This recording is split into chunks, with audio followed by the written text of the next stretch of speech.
ခိုတော့ကလူတယောက်နဲ့မြောက်တကောင်ဟာအုံးကြံတစ်ချမ်းမှာအတူတကွအလွတ်လုပ်ကြတဲ့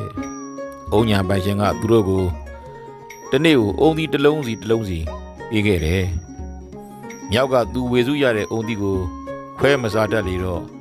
သူ့ဝေစုအုံးသီးကိုလူကိုပဲပေးလိုက်တယ်ပဲလူကလည်းမြောက်ပေးတဲ့အုံးသီးကိုအစပထမပေးကစားမှာတော့လွန်စွာကျေးဇူးတင်တာပေါ့နောက်နေ့စဉ်လိုပေးလာတဲ့အခါမှာတော့ထုံးစံလိုဖြစ်လာပြီးတော့နောက်ကြားလာတဲ့အခါမှာဒါဟာသူ့ရဲ့ရပိုင်ခွန်လို့ပဲပါမခံစားလာတော့တယ်ထူးထူးဆန်းဆန်းကျေးဇူးတင်တာတို့တန်ဖိုးထားတာတို့ဆိုတာမရှိတော့ဘူးပေါ့နောက်တော့မြောက်ဟာအုံးသီးကိုပါးစပ်နဲ့ကိုက်ပြီးတော့အခွန်ကိုခွာပြီးရင်အထက်ကအုံးသီးဆန်ကိုကြောက်တုံးနဲ့မထူပြီးတော့စားလို့ရတယ်ဆိုတာသိသွားလှုပ်တက်သွားတော့သူရတဲ့အုံးဝေစုအုံးသီးကိုလူကိုမပေးပဲကိုယ့်ဘာသာခွဲစားတော့တာပေါ့အဲ့ဒီအခါမှာရက်ပေါင်းများစွာအုံးသီးကိုအလကားရခဲ့တာကိုအမှတ်မရနိုင်မမြင်နိုင်တော့ပဲနဲ့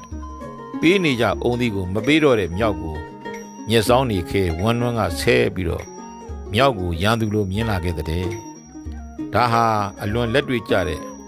လူသဘာဝကိုထုတ်ပြတဲ့ပုံမြင်လေးပါပဲလောကမှာလည်းဒီလိုပါပဲကိုယ်တိုင်ကကူညီခြင်းလို့ပဲဖြစ်စေတစ်ဖက်လူကအကူအညီလိုအပ်လို့ပဲဖြစ်စေအကူအညီတွေပေးကြအကူအညီပေးကစားတော့ကျေးဇူးတင်ကြတာပေါ့မျက်နှာလေးတွေကပြုံးလို့ပြောလို့ပါးစပ်ကလေးတွေကလည်းချီလို့မွှမ်းလို့ပေါ့နောက်ကြားလာတဲ့အခါမှာကူညီတာကိုသူ့အလုပ်သူ့ထုံးစံသူ့တာဝန်လိုမြင်လာတတ်ကြပြီးတော့မကူညီနိုင်တော့တဲ့အခါပထမဆုံးအကောင်းမြင်တာတွေကုံဆုံးသွားပြီးတော့နောက်တော့တဖြည်းဖြည်းနဲ့တဦးနဲ့တဦးမုန်းတီးသွားတာမျိုးတွေလူတွေကြားထဲမှာအများပြပဲနေစရာခက်နေလို့နေစရာနဲ့ကူညီသူတွေကြားထဲမှာလည်းဒီလိုအဖြစ်အပျက်တွေအများပြပါပဲစားစရာမရှိလို့စားစရာနဲ့ကူညီသူတွေကြားထဲမှာလည်းဒီလိုအဖြစ်အပျက်တွေအများပြပဲငွေအခက်အခဲဖြစ်နေလို့ငွေနဲ့ကူညီသူတွေကြားထဲမှာလည်း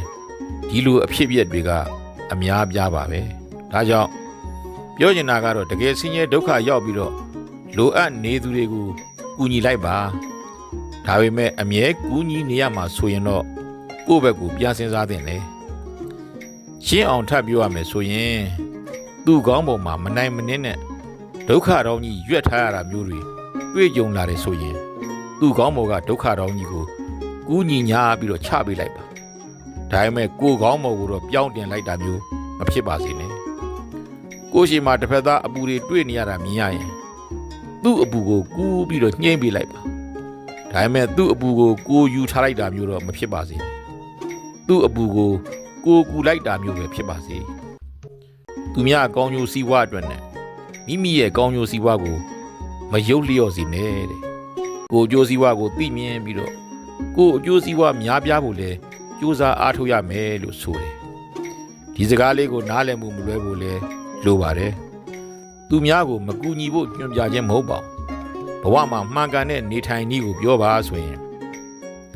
ကိုယ့်အတွက်ကြောင့်လဲအများမနစ်နာဖို့လိုအပ်တယ်လို့အများအတွက်ကြောင့်လဲကိုမနစ်နာဖို့လိုအပ်တယ်ကိုမွေးတဲ့မိကသူများကိုမလောင်မမြိုက်ဖို့လိုအပ်တယ်လို့သူများမွေးလာတဲ့မိကလည်းကိုကိုအလောင်အမြိုက်မခံရဖို့လိုအပ်တာပဲအားလုံးဘဝကိုမှန်ကန်စွာနေတတ်ထိုင်တတ်ပြောတတ်ဆိုတတ်တွေးတတ်မြင်တတ်ကြပါစေလို့ပဲဆန္ဒပြုခဲ့ပါတယ်